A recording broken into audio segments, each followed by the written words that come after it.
नमस्कार दोस्तों, मैं राघवेंद्र शुक्ला आपका स्वागत करता हूं अपने YouTube channel teaching research centre पर।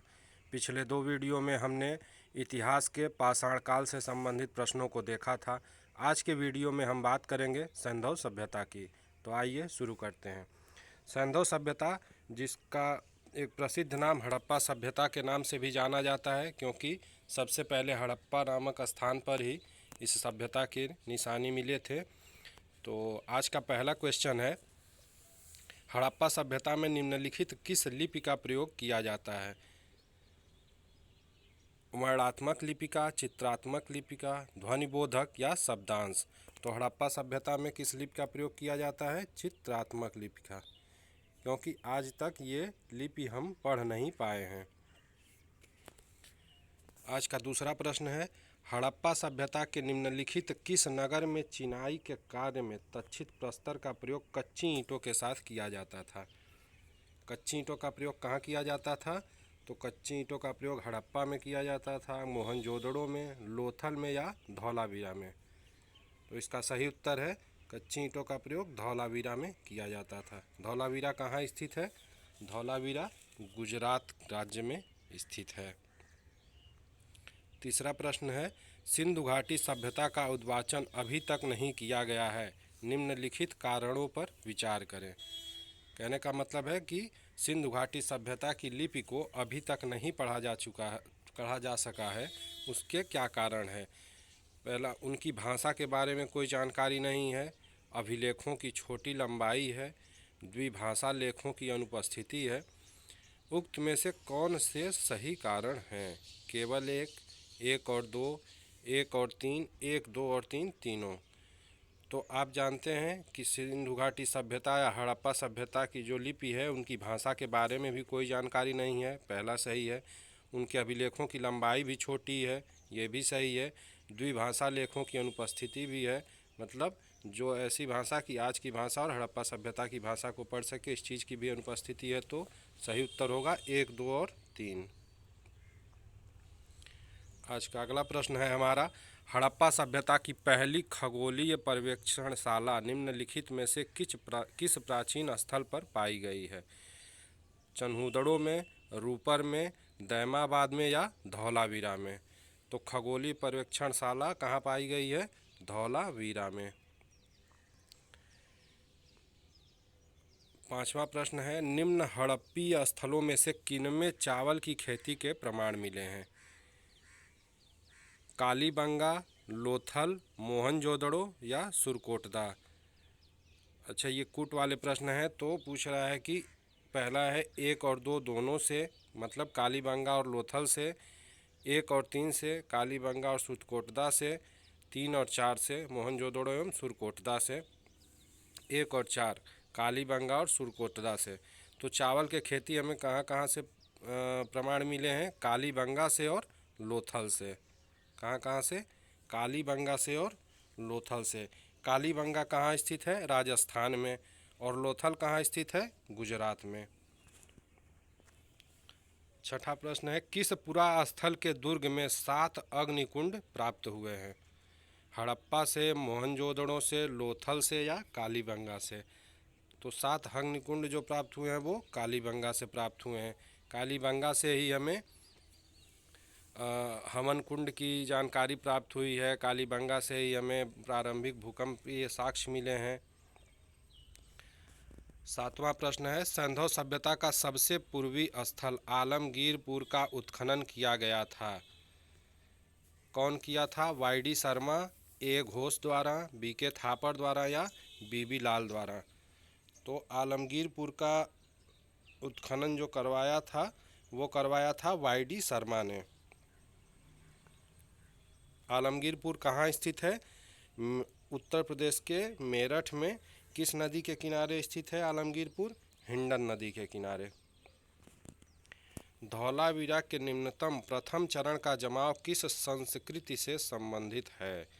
नवपाषाणिक संस्कृति, प्राक हड़प्पा ग्रामीण संस्कृति, विकसित हड़प्पा संस्कृति या उत्तरवर्ती हड़प्पा संस्कृति? तो धौलावीरा का निम्नतम प्रथम चरण का जमाव प्राक हड़प्पा ग्रामीण संस्कृति से संबंधित है। हड़प्पा संस्कृति के किस स्थल से घोड़े की हड्डियां मिली हैं? लोथल से, सुरकोटदा से, रंगपुर से या आलमगीरपुर से? हड़प्पा स्थल से किस स्थल से घोड़े की हड्डियां मिली हैं? सुरकोटदा से हड्डियां मिली हैं घोड़े की। सुरकोटदा कहाँ स्थित है?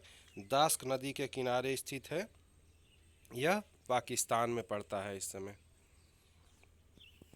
10वां प्रश्न है आज का, रेखीय मापन के लिए हाथी दांत का पैमाना प्राप्त हुआ है। हाथी दांत का पैमाना कहाँ से प्राप्त हुआ है? लोथल से, कालीबंगा से, धौलावीरा से या सुरकोटदा से? तो हाथी दांत का पैमाना प्राप्त हुआ है लोथल से। लोथल कहाँ स्थित है? गुजरात में। गुजरात में भोगवा नदी के किनारे लोथल स्थित है। ठीक है। लोथल उस समय का सबसे बड़ा बंदरगाह माना जाता था।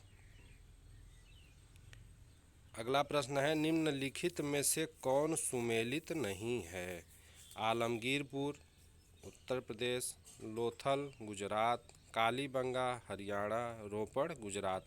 मतलब कौन सा स्थान किस राज्य में स्थित है यह दिया है, तो कौन सा इसमें नहीं सही है? कालीबंगा जो है वो हरियाणा में न होके राजस्थान में स्थित है। राजस्थान का हनुमानगढ़ एक ज़िला है, कालीबंगा वहाँ स्थित है। तो इसमें से कौन सा सुमेलित नहीं है? Option number C. अगला प्रश्न है, निम्नलिखित में से किसकी पूजा हड़प्पा संस्कृति में नहीं होती थी? आद्य शिव की, मातृदेवी की, पीपल की या विष्णु की? तो किस देवता की पूजा नहीं होती थी? विष्णु की पूजा हड़प्पा सभ्यता में नहीं होती थी। अगला प्रश्न है, हड़प्पन स्थल से पक्की मिट्टी का पैमाना प्रतिवेदित है। अभी हमने पढ़ा था कच्ची ईंटों का प्रयोग कहाँ होता था, अब हमें देखना है पक्की मिट्टी का पैमाना कहाँ प्रतिवेदित है। तो पक्की मिट्टी कालीबंगा से संबंधित है। एक मुद्रा पर एक व्यक्ति बाघ से लड़ता हुआ अंकित है, यह किस हड़प्पन स्थल से प्राप्त हुई है? मोहनजोदड़ो से, राखीगढ़ी से, कालीबंगा से या बनावली से? तो एक व्यक्ति जो बाघ से लड़ता हुआ अंकित है, यह मोहनजोदड़ो से मिला है। मोहनजोदड़ो कहाँ है? सिंधु नदी के किनारे। इसकी खोज किसने किया था? राखलदास बनर्जी ने। कब किया था? 1922 में। निम्नलिखित हड़प्पी स्थलों में कहाँ से मजदूरों के मकानों के अवशेष प्राप्त हुए हैं? हड़प्पा से, चुन्हुदड़ो से, रंगपुर से या रोपड़ से? तो मजदूरों के मकानों के अवशेष कहाँ से मिले हैं? हड़प्पा से मिले हैं। सिंधु घाटी सभ्यता की सबसे पहले खोज कहाँ हुई थी? हड़प्पा में हुई थी। कौन किया था? दयाराम साहनी ने किया था। कब किया था? 1921 में। हड़प्पा किस नदी के किनारे स्थित है? तो रावी नदी के किनारे स्थित है। 16वां प्रश्न है, निम्नलिखित हड़प्पा कालीन स्थलों में से किसमें नाली के निर्माण में लकड़ी का प्रयोग किया गया है? लोथल में, राखीगढ़ी में, कालीबंगा या आलमगीरपुर में? तो नाली के निर्माण में लकड़ी का प्रयोग कहाँ किया गया है? कालीबंगा में किया गया है। अगला प्रश्न है, निम्नलिखित में से कौन सी धातु लोथल से विवरित नहीं है? अर्थात कौन सी धातु के साक्ष्य लोथल से नहीं प्राप्त हुए हैं? सोना, चांदी, तांबा या कांसा का? तो जो लोथल से धातु नहीं मिली है वो है सोना। सोना के साक्ष्य हमें लोथल से नहीं मिले हैं। किस हड़प्पीय स्थल से एक योगी की मूर्ति प्राप्त हुई थी? रंगपुर से, मोहनजोदड़ो से, हड़प्पा से या राखीगढ़ी से? तो योगी की मूर्ति जो हमें प्राप्त हुई थी वो मोहनजोदड़ो से प्राप्त हुई थी। आज का अगला प्रश्न है, निम्नलिखित में से कौन से युग्म सुमेलित नहीं हैं? धौलावीरा, आर्यसविष्ट, लोथल, वीके थापर, हड़प्पा, दयाराम साहनी, सुरकोटदा, जेपी जोशी।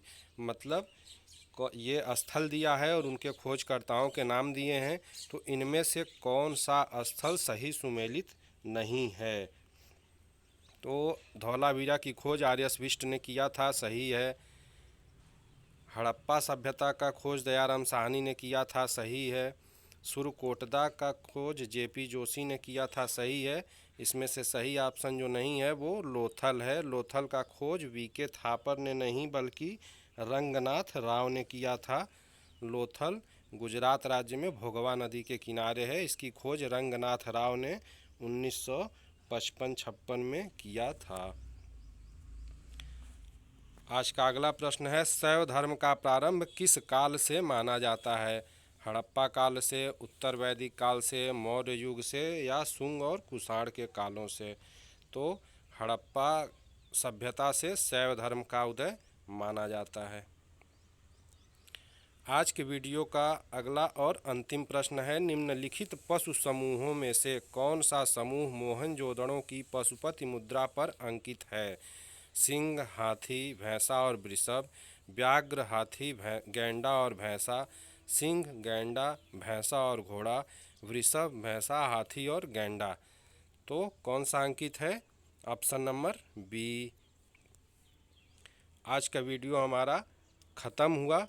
अगर आपको पसंद आए वीडियो तो आप इसको लाइक करिए, ज़्यादा से ज़्यादा शेयर करिए, सब्सक्राइब करिए। इन वीडियो के माध्यम से हम आपका रिवीजन कराते रहेंगे। ऐसे ही चैप्टर वाइज प्रश्नों को लेकर आपके बीच में आते रहेंगे। तब तक के लिए धन्यवाद।